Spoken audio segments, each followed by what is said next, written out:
Very interesting that the conversation's dramatically changed. Yes. Because I would say because of really the Sony attack, maybe more than anything else. We've never seen a business targeted by a nation state before.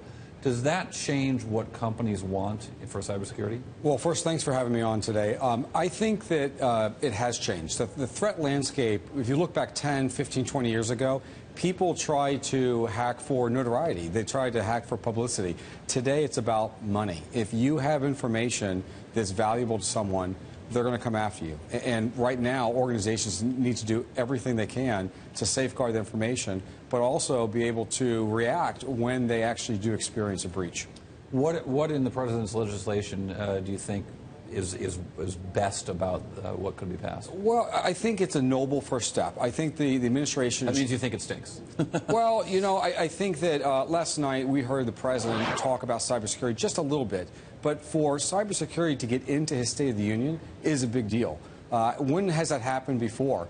The president has to talk about all kinds of different things that are going on in the world. Right. And cyber finally got that first notice that, hey, this is important. We need to really come at this as a team, both the government and commercial. But from a legislative standpoint, is that, you know, that we have so many companies in Silicon Valley that Sure. whose businesses have been harmed, they say, by the NSA's policy of gathering up, vacuuming up information, and has hurt their ability to sell internationally. Those companies don't want to have to share with the NSA, share with the FBI, Sure. your former employer.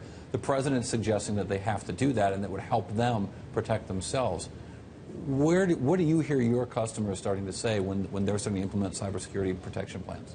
Well, you know, I sat with the director for 3.5 years as his CIO.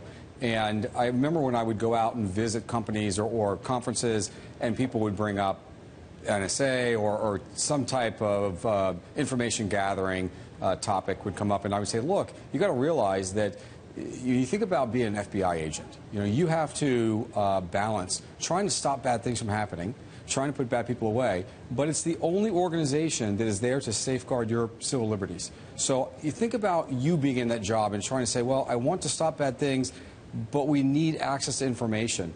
And if we're going to try to live in a safer world, we are going to have to empower some organizations to be able to go after those people that want to do harm to Americans, to our allies, to our businesses. I was reading a story an old New Yorker story, a year-old story, actually a couple years old, that said there are more New York City police officers than FBI officers, and so or agents. And so I started to think about what their capabilities at the FBI are to really fight cyber terrorism. Does the FBI have enough resources?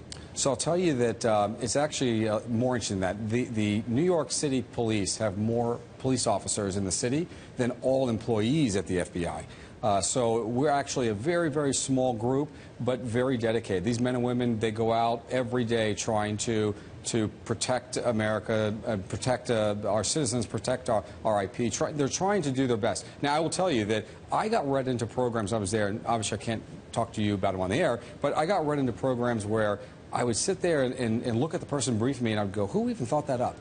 So, yeah, you know, some of the things you see in movies and TVs, right. We have those tools.